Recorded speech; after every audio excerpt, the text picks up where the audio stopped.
And I haven't been in here since, well, how long has it been here?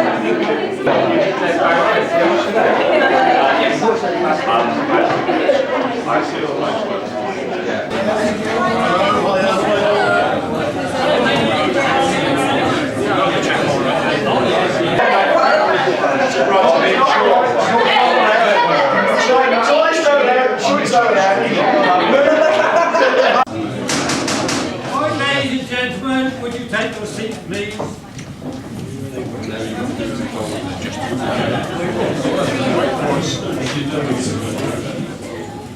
Right, ladies and gentlemen, can I welcome you on behalf of the Reunion Committee, FOES and the First Entry Scouts Group to our annual Bosses Night and Scouts Reunion meal. This is the 55th year of Bosses Night. The first 50 were ran by Mr. Derek Parker and his committee, and they ran it for 50 years. They then asked FOES if we would like to continue, and we have run it for the last 5 years, so this is our 5th anniversary. Not much of an anniversary compared with everybody else. But anyway, I must tell you, before I sit down and shut up, a small amusing incident when we were planning this year's event. I said that some of the older members of our little committee are getting on a bit, and we really thought to plan for some younger members to come on our small committee. So one person, who will remain nameless, said to another, "Go! Do you know what that means? We'll be the old gits." So you can see how they appreciate me. What do you mean will be? Right, so I thought, well, I can't have them becoming old gits. We must come up with something new or something different when you become a senior member of FOES.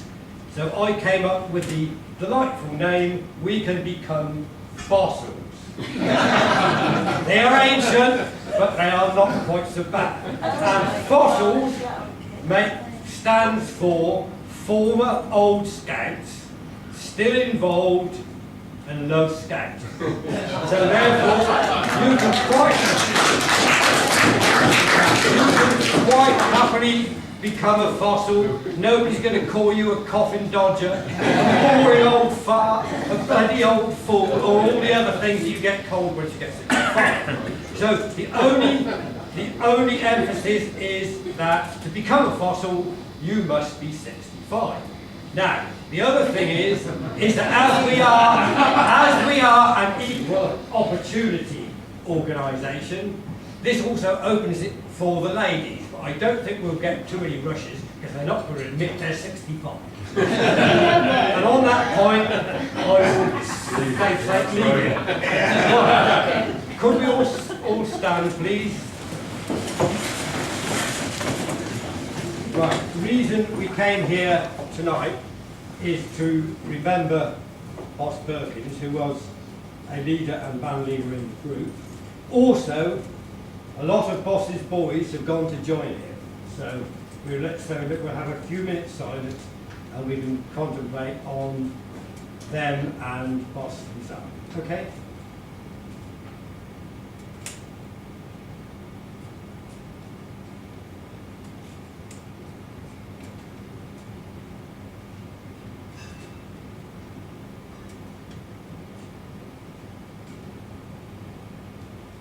Right, can we remain standing and we'll say grace, please? For what we're about to receive, may the Lord make us truly thankful. Amen. Right, we'll sit down. And I'll shut up.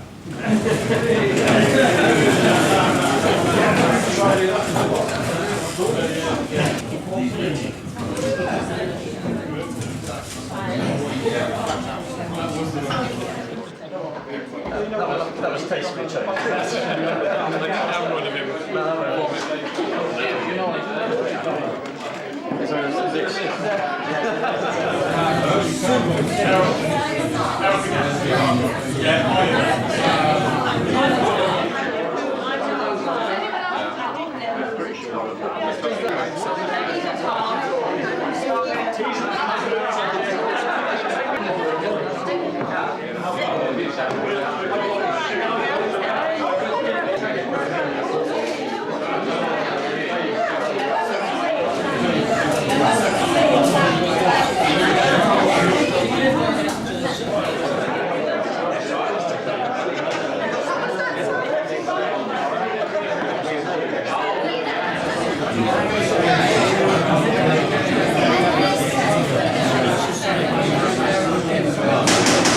Right, ladies and gentlemen, could we pray be silent? We are going to be told about foes. Ordered. You know, you'll see this powerful personality. This is Steve Batts.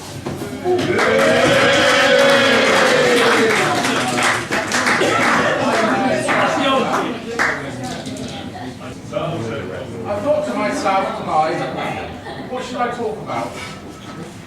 Or more to the point, what can I talk about in this polite company?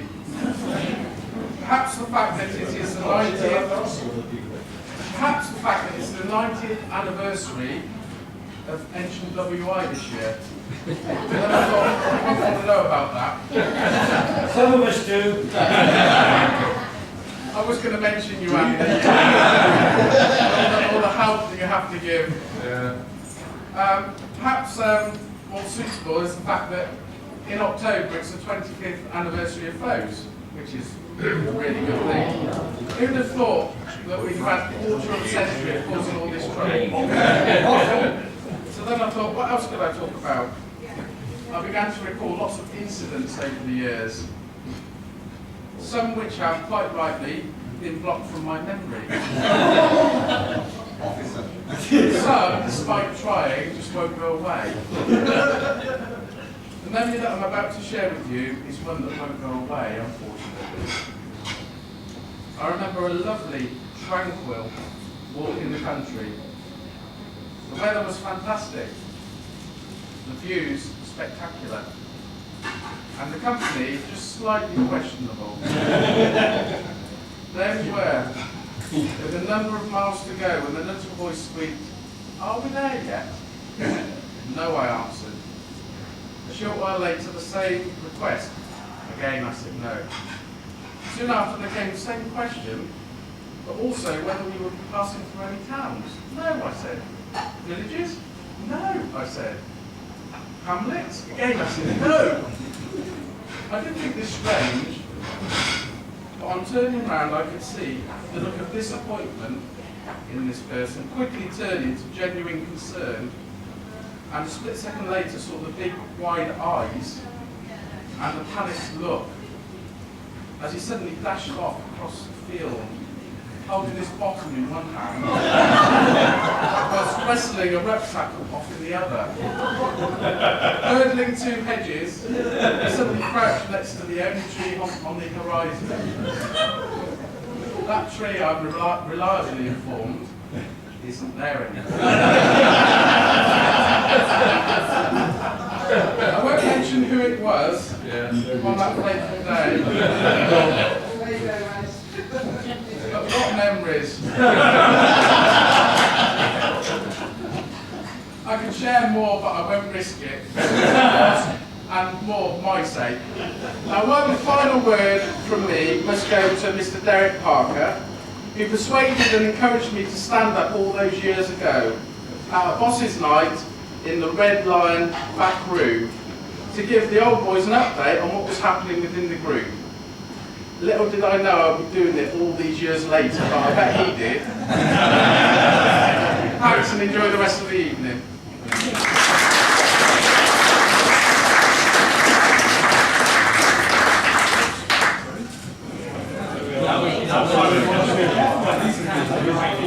Right, ladies and gentlemen, the main course of to be served, you've got to get your own main course.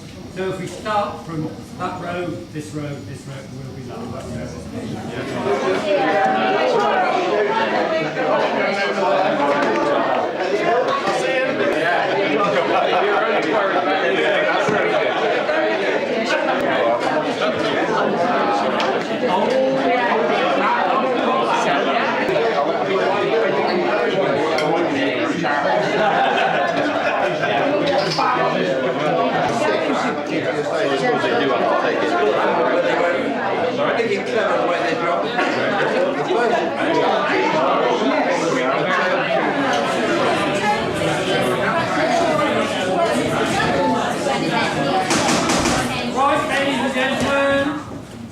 time for your second speaker of the evening, Mr. Mark Watson, who you all know well.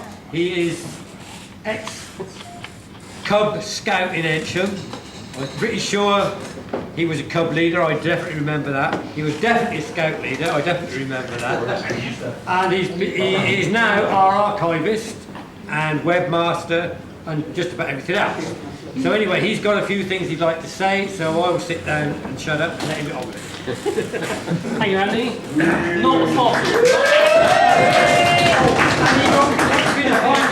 He is not a fossil yet. He is Back again. Well, ladies and gentlemen, thank you very much for coming along this evening and for replying to me with your menu choices and everything. I think you'll agree it's been an excellent meal again this evening. Well, we're here celebrating 90 years of Cub Scouts in Eynsham, and this is the official registration document. You can see a copy of this on the Eynsham Scouts Archive website. This isn't the original, obviously, but this is a copy that I got from the Scouts Association, and it shows that we were part of the Witney and District group back then, and that we were officially registered on the 9th of the 11th, 1923.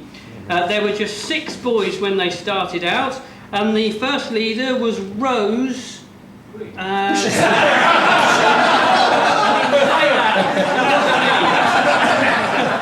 was just pointing out that it was another person called Rose. It was Miss Rosemary Oakley, and they met at...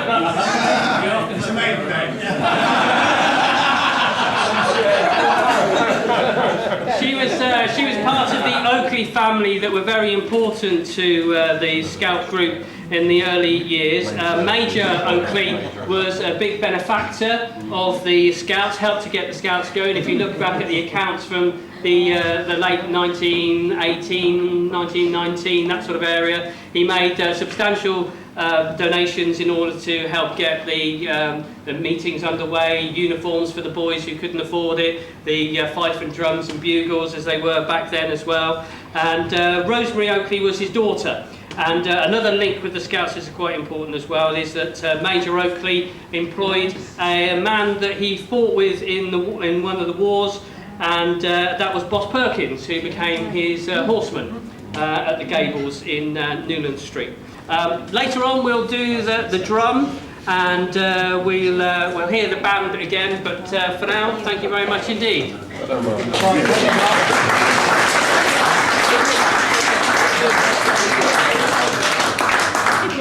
Could you all stand, please, and if your glasses aren't already charged, could you charge them? We'd like a toast now to our patron, Queen, and also all Scouts everywhere. So, to the Queen and all Scouts everywhere. All Scouts everywhere. Right, thank you. Yes, pudding time now.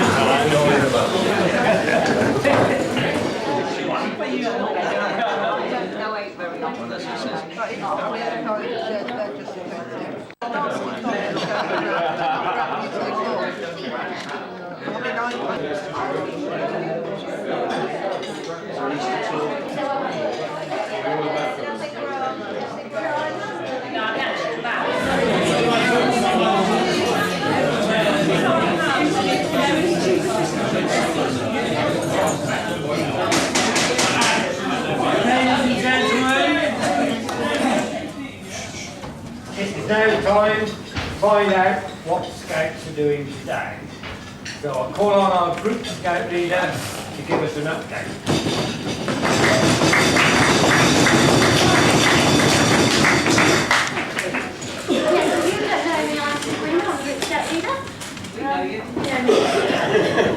My job in Scouting is a bit like a pivot. I sort of help out and just put people in the right direction. That's all I do. No, I don't think so. There's more to it than that. Anyway, welcome to this fine thing. It's done all for us and us leaders don't have to do it. So nice. Thank you, Marley, for doing the flowers.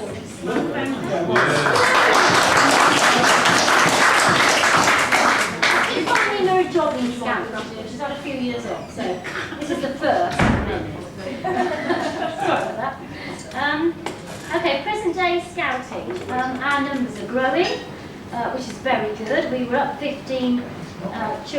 We were 15 young people up from the last census last year, so that's really good.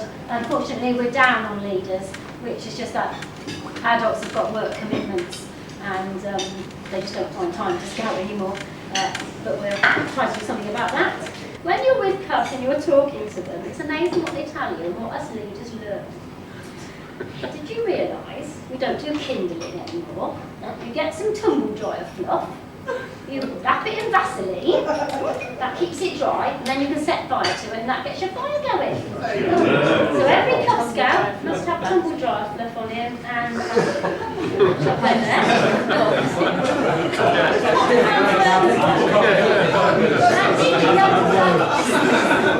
And did you know, to get off chewing gum off your carpet, you use eucalyptus oil.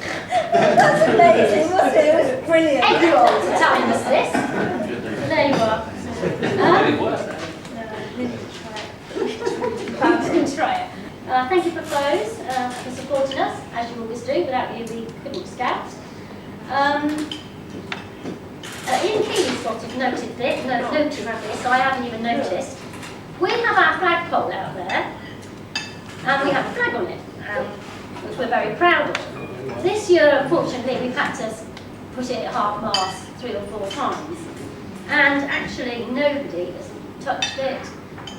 It's been absolutely fine. We're right next door to a youth club, so it just shows how young people, young and old, respect the flag.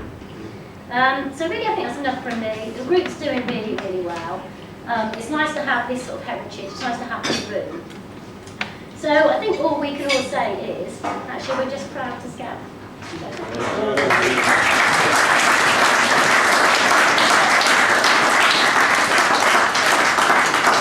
Thank you very much, Sue. That gives us we've now gone through what's happened in the past, what we're doing in the future, and what's the thing. Now we've got one rather special person here, and as it's Cub's 90 years, she hasn't been cubbing for 90 years, but it's not far short of it.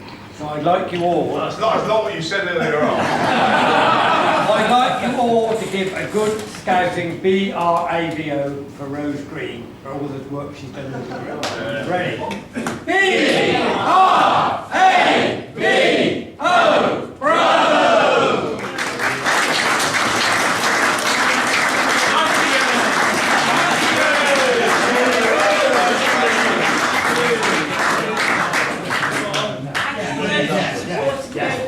I'd like to say thank you to them.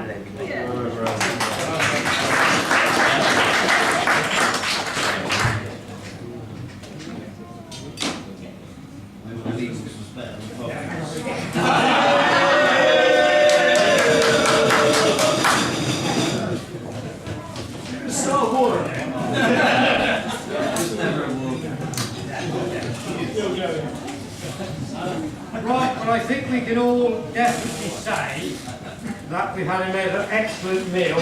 Thank you for the Opmore WI. So they also deserve a good scout cheer. So ready? B-R-A-V-O! Bravo!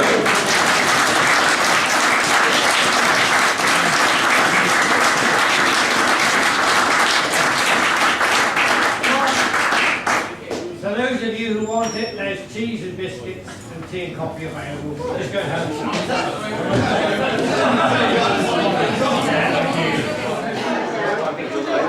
Still the five bigger than the bloke up there.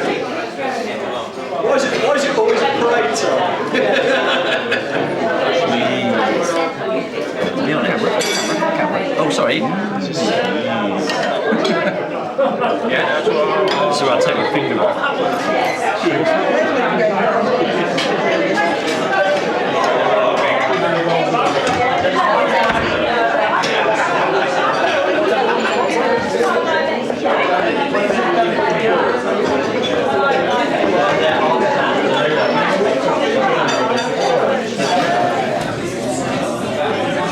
Right, ladies and gentlemen, we come to the part of the evening, which was the old tradition of Boss's Night, with we put money on the drum. The money on the drum was basically buy the booze for next year's event. But it's quite fun. That these days, we still like to do it, it's just we construct up social meal and all the rest of it. So Mark will, I think, should be down there with the drum.